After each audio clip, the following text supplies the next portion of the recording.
Hi there, Masterworks Club. It's Brad again. In this video, what we're going to do is learn how to scan a page of a coloring book and digitize it automatically in Masterworks. So this is going to be as much a tutorial on how to get an image into your computer from your scanner as anything else. Now, there are tons of different ways to scan things into your computer, different programs, and even Masterworks can do it. Actually, it's got a way to do it.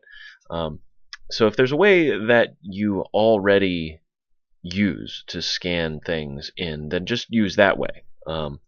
But if, like a lot of people, you don't really know how to do it in general, this tutorial will show you how to get the images in, and then show you what to do with them after you scan them in. So the first thing that you're going to do is you're going to hit the Start button on your keyboard to bring up the Start menu, and then you are going to start typing. You're going to type in the word scan, and one of the things that'll come up is going to be under Control Panel here. It's just going to say Scan a document or picture, and I want you to left click on that.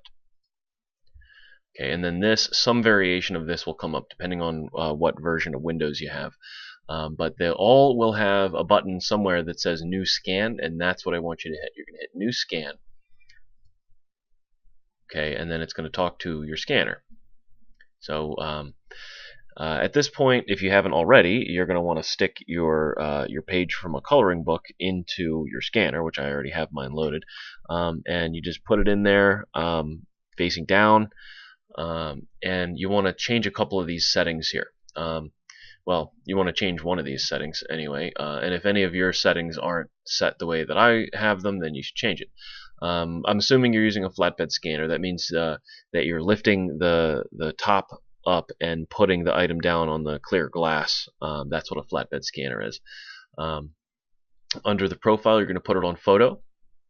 Under color format here, this is very important. You want to take this and change it to black and white.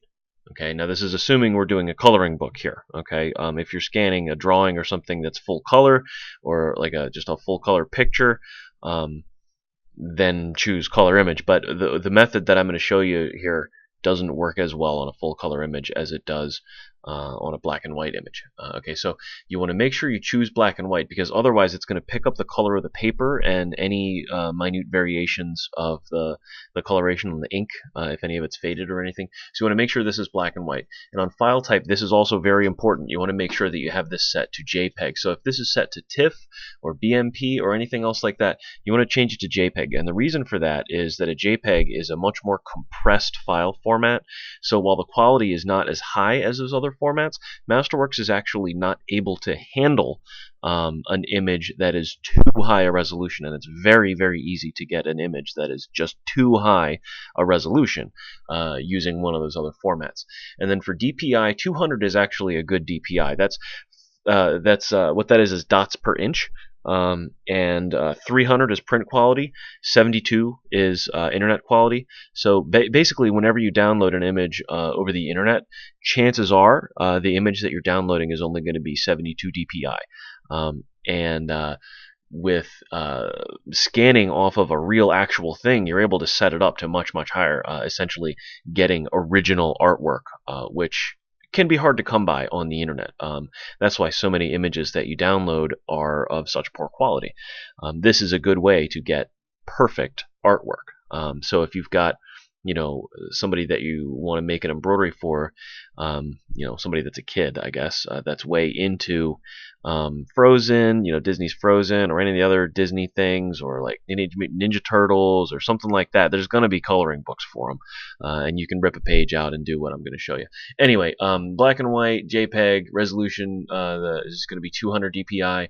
Leave the brightness and everything else alone, but the important ones are the file type JPEG, the color format black and white, and the resolution at 200 DPI. Okay, once you have all those things in, all you got to do is hit the scan button.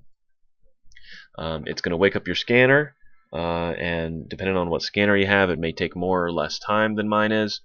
And when it's done, it'll automatically save the image, and it'll be in this little list here. Okay, so what we want to do is we want to rename this to something that we know what it is.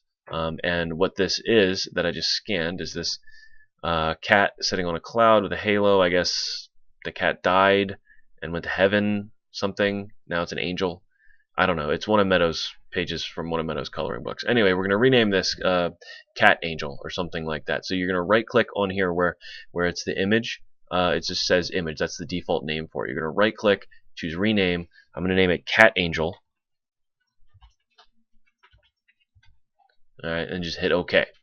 All right, and now we can just close this because it's going to automatically have saved this to a location that I know where it is, and I'll tell you where to find it when we get back into Masterworks here. So you don't have to move this image or do anything. It will always save it to your My Documents / Scanned Images folder automatically. All right, so we can just close this. So that's done. And then we go into Masterworks. We're going to go up to Tools and choose Auto Digitizing. Okay, so now this auto digitizing wizard opens up, and now we have to select the image. Now the reason I had you do it through the Windows interface instead of through Masterworks, just hitting acquire here actually opens up the scanner. I have had on a number of different systems just weird errors that would come up when I try to do it through this interface in Masterworks throughout the years, and that's like all the way back through Masterworks 1. It's always been an issue trying to use a scanner with this program, and I don't know why it's that way, but and it doesn't affect everybody's computer, but I have found that it is just a safer bet to do it through the Windows Scanner interface. Anyway, so I'm just going to go ahead and hit Select Image here, and I'm going to navigate to, you can just hit your Libraries button, if you want to, right here on the side. If you hit Libraries and then Documents and then scroll down, and you're going to find Scanned Documents. So you're going to double click on Scanned Documents, and that's where your scan is going to be. This Cat Angel is the one that we just created. So we're going to left click on that and then choose Open. All right, and then now that's our image is selected. We're going to hit Next, and here I can crop out any parts that, like down here, this little line, that was just like a piece that the scanner picked up that's not part of the image. So I'm going to crop this as close as I can to the Cat Angel here. All right, and then we're going to just go ahead and hit Next. Now I could change the size right now. This is going to be a pretty big design, 238 by 178. That's pretty enormous. But that's fine. We're just going to leave it the default size for now, and just go ahead and hit the Next button here. Okay, so now this brings us to the color reduction screen. We can see because we chose black and white, we've only got black and white are the only colors that are in this whole image. That simplifies things for us so much for this next step, where what we're going to do is actually remove some elements from this design. Inevitably, when you're scanning from a coloring book, there'll be some kind of something in the background, a landscape scene, whatever. And what I want to get rid of in this is I want to get rid of the stars around the cat, and I want to get rid of the cloud here. Okay, so it's just going to be a cat angel sitting there, not on a cloud and not with the stars around it. You know, if you wanted to keep those things in, you can. I want to show you how you would be able to go in and make these edits. So what we're going to do is we're going to go ahead and hit Edit Image here. Right, so we left click on Edit Image, and it's going to open up this design in Paint. And as you can see, the design is pretty big. Which is what we wanted. That was the whole point. This is like, you know, whenever I tell you how to download stuff over the internet, I'm telling you to get nice big images, and that's what this is. And that's why doing it from a scanner is so good, because you end up with really good artwork like this. So I'm just moving this scroll bar here on the side to look up and down on our cat angel here. So getting rid of these stars, many of them, is going to be very easy. Because all we'll have to do is actually fill them in with white color. So in Paint, if we look up at the top, we've got these different drawing tools up here, and one of them is the paint bucket. So if I left click on this one, if you hover your mouse over it, it says fill with color. We're going to left click on that, and then we're going to select white as our background color. Well, we're going to select white in the color choices up here, and then simply left click on each one of these stars. There. Now, we're not going to do this one just yet, though, because look what happens when I try to fill this. It erases my entire cat's outline, okay, which is not what I want. So I'm going to undo that. What we got to do is we got to actually disconnect this from the rest of the design. We're going to disconnect this line from here and also from right here. And we're going to do that using the eraser. So we're going to go up and grab this eraser tool. we're going to choose the size of the eraser. We're going to set it to as large as possible, and that's under this size tab here. Okay, and then we just go ahead and we've got our eraser. We're going to left click and swipe back and forth very gently. Okay, and then when you get really close to the end, let off. And the reason for that is if you're holding the mouse down, I'm going to hold the mouse down right now. Okay, and I go and I get it really close, and then I mess up. See how I've just messed up right here? I cut into this line. When I undo, it's going to undo everything that I've done, even the parts that were right. So you want to take small steps. I'm holding down, I let go. I'm holding down, I let go. Okay, so you want to do that to make sure that any success that you have is not ruined by anything that you do accidentally wrong. Okay, so now once I've got this clear, I'm going to go ahead and break it off. There, I've messed up right there. See, we're going to undo. But what I want to do is make it so that this is not connected to the black. See how I've just erased it? This is not connected to the black there anymore. And then I'm going to take my eraser and make it a little narrower, and I'm going to zoom in to get this part right here. So look down in your lower right hand part of the screen. You'll see this zoom minus and plus, and if I drag this over to the right, then it zooms me in, and I can use my scroll bars on the side to look down. And right here, see my eraser is still a little too big for this. So I'm going to go up to the size, change my eraser to the smallest size, and then just very gently move my mouse while holding down. And see how I've managed to cut this off of here altogether? I can now use the paint bucket tool and get rid of that star. Now we still have a gap in our halo, and that's easy enough to take care of. We're going to set our color to black and then use the paintbrush over here. You just left click on paintbrush. Don't click on the little arrow under it, and you click on the paintbrush itself. That's the one you want. And then we're going to set our size to the second to largest, and just click and drag and fill this line in. See how I've filled this line in nicely here? Just like that. Okay, you don't want to make it fatter than the rest of the part of it, but if it's a little tiny bit fatter, that's okay. Okay, we're going to zoom back out by going down to the zoom scroll bar and scroll out a little bit so we can see our design. We can actually scroll and zoom out a little farther so we can see the entire design at once if we want to. Oh, that's my mouse wheel. My mouse wheel keeps scrolling in and out. My mouse wheel is very sensitive on this mouse here. Anyway, so now the other thing I want to do is get rid of these parts of the clouds here. And again, we've got the same issue where some of these are connected to the cat and some of them are not. So the ones that are not, I can just use my paint bucket tool, choose white, and then left click. And remember, when you're dealing with the paint bucket tool, the very end of the drip, that's your pointer. So we're going to get rid of those two. And now we need to zoom in again and get rid of and cut these off. So what we're going to do is use our zoom tool again and zoom in, scroll down to the bottom, and let's see. So here's our first one right here. We're going to use the eraser tool again and just go ahead and gently slice that off, just like that. See, that's all that I need to do. There and there, and here we can kind of sculpt this line a little bit. See how I've just cut that so that this thick line is where it was a little thicker is now as thin as its surroundings. We're going to do the same thing right here. Cut this off. Okay, and we've got another one here, and I believe there was another. Yeah, there's a couple more on all the way on the end. And I'm just using these bars down across the bottom to move left and right through my design. Paint is a very, very basic image editor, so it doesn't have a lot of the fancy abilities to move around your image that fancier, expensive image editing softwares do. But for our purposes, this actually works really well and is pretty simple. There's not like 1,000 buttons to hit and confuse you. So we've got all these are now disconnected. We can go ahead and zoom back out using our scroll bar at the bottom here.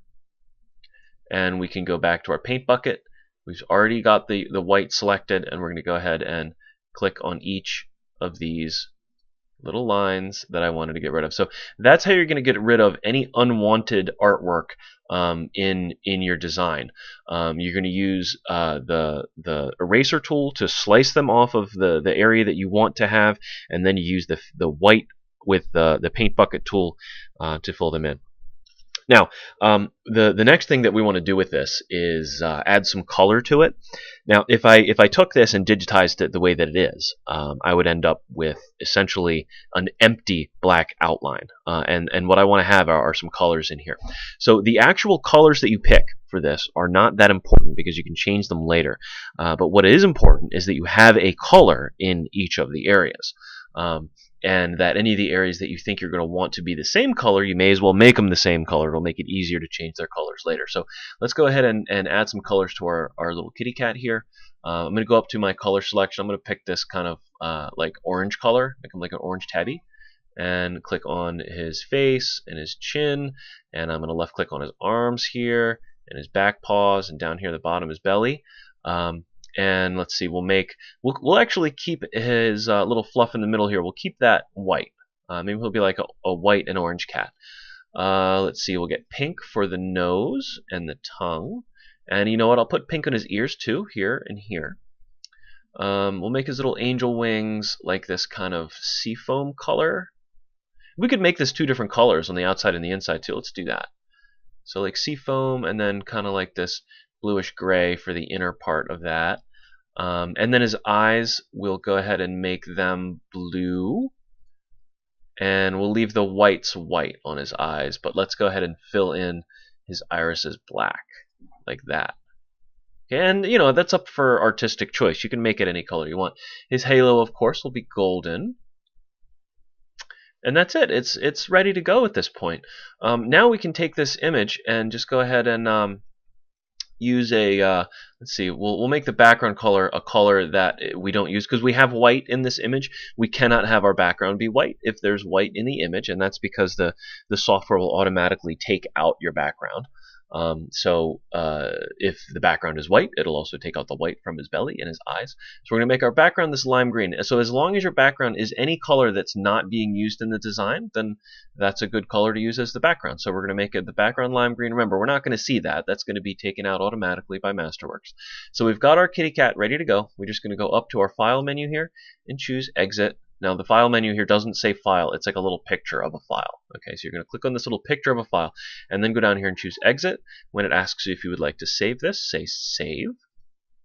And then it's going to bring our new image in. It shows us how many colors we picked. We've got 9 colors, and that's actually 8 because the one color, the background color, is not going to count. So we have an 8 color design that we've created here, and now we can just go ahead and click on next.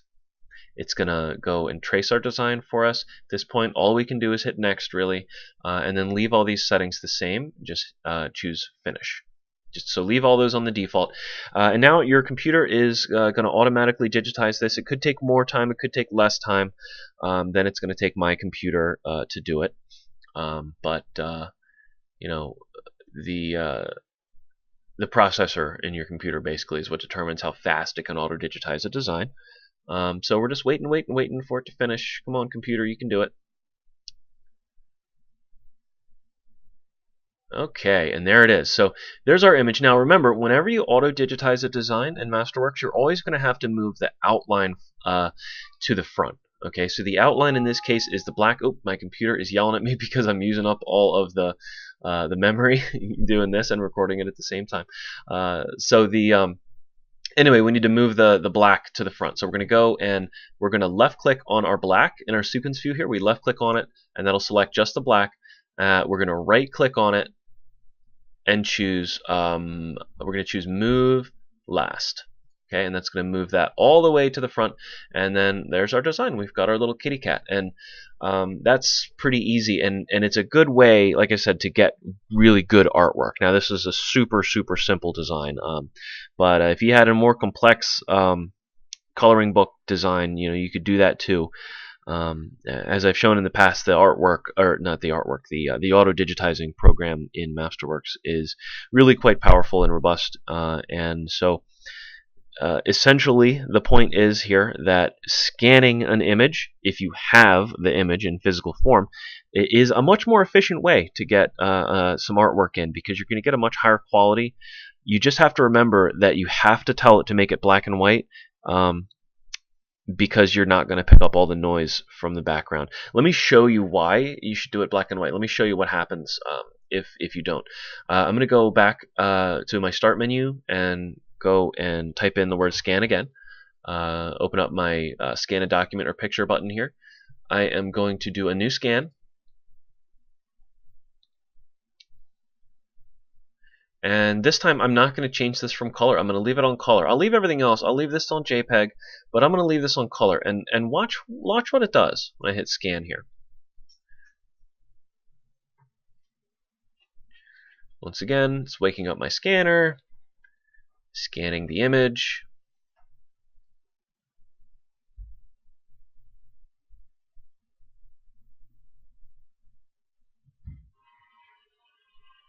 Okay, my image is scanned. All right, so let's make this full screen here, and we can see a little bit better. So look what we've got here. It's actually, see that you can see that the paper has like a color and a texture to it, and you can even see an imprint of the other side of the page here. You see that? How you can actually see what's on the other side of this cat angel image. Whereas if we look at the first one that we scanned, you don't get any of that because we made it black and white. So the texture of the paper is not going to be an issue, and we only have one color that we have to deal with.